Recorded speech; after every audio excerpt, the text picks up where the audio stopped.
पीर को नेपाल में वाक़े दुनिया की खतरनाक तरीन चोटियों में से एक अन्नपूर्णा से जब इंडियन को पैमा बिलजीत कौर और इश नोइल हिना की हलाकत की खबरें आईं तो को पैमाओं के ग्रुपों और सोशल मीडिया पर उनकी याद में पैगामात की का तांता बंध गया। नवेल की लाश तो कैंप फोर्स से नीचे लाने के इंतजामात किए जा रहे थे, मगर बिलजीत के बारे में किसी को कुछ खबर नहीं थी कि वो कहाँ लापता हुई थीं, और जिस वक्त दुनिया उन्हें मुर्दा समझ चुकी थी इस वक्त हाई एल्टीट्यूड सीरेब्रल एडिमा का शिकार बिलजीत अन्नपूर्णा के डेथ जोन में 27 घंटे से जायद गुजारने के बाद खुद को नीचे घसीट कर लाने की कोशिशों में मसरूफ थीं।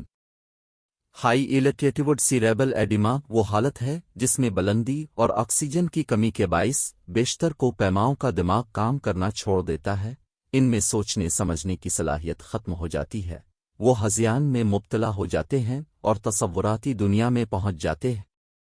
मंगल के रोज़ अचानक खबर मिली कि बिलजीत जिंदा हैं और उनकी तलाश में जाने वाले 3 हेलीकॉप्टरों में से एक ने उन्हें लॉन्ग लाइन हेलीकॉप्टर से रस्सी फेंक कर रेस्क्यू का तरीका के जरिए अन्नपूर्णा की 7600 मीटर बुलंदी से बचा लिया है, जहां तक वो खुद को घसीट कर ला चुकी थी। बिलजीत इस वक्त काठमांडू के एक अस्पताल में ज़ेरे इलाज है।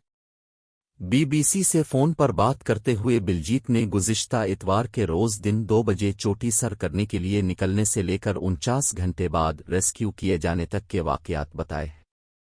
अन्नपूर्णा पर बिलजीत के साथ क्या हुआ, उनकी कहानी सुनने से पहले इस बहादुर लड़की को थोड़ा सा जानना ज़रूरी है ताकि हम जान सकें कि वो इतनी हिम्मत कैसे दिखा पाए। हिमाचल के ज़मींदार घराने में पैदा होने वाली बिलजीत कौर पहाड़ों में ही पली बड़ी है।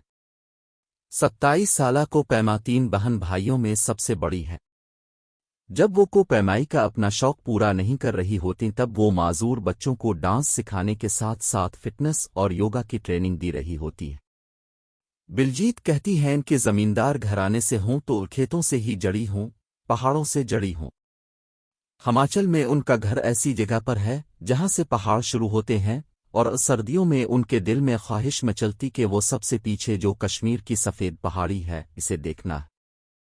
कॉलेज में उन्होंने नेशनल कैडेट कोर्स का इंतखाब किया जो इंडियन आर्मी के मातहत होता है। 18 साल की उम्र में आर्मी विंग में उन्हें माउंटेनियरिंग कोर्स करने का मौका मिला और बस यहीं से ऊंचे पहाड़ों पर झंडे गाड़ने के उनके सफ़र का आगाज़ हुआ। सबसे पहले उन्होंने हिमाचल में माउंट टीबा 6001 मीटर सर की और उसके बाद पीछे मुड़कर नहीं देखा।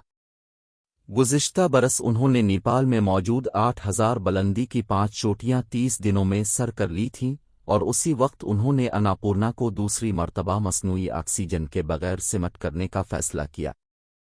बिलजीत ने मिनासलो बना ऑक्सीजन के सर कर रखी है, जिससे उन्हें एतमाद मिला कि वो अन्नपूर्णा भी बना ऑक्सीजन के सर कर सकती है।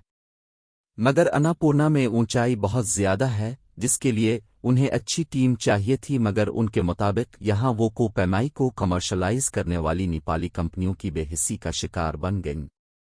यहाँ ये याद रहे कि इंसानी जिस्म सतह समंदर से 2100 मीटर तक की बाल नदी पर रहने के लिए बना है और इससे ज़्यादा बुलंदी पर जिस्म में ऑक्सीजन की सचुरेशन तेज़ी से कम होना शुरू हो जाती है और जिस्म में मनफी असरात रूनुमा होना शुरू हो जाते हैं।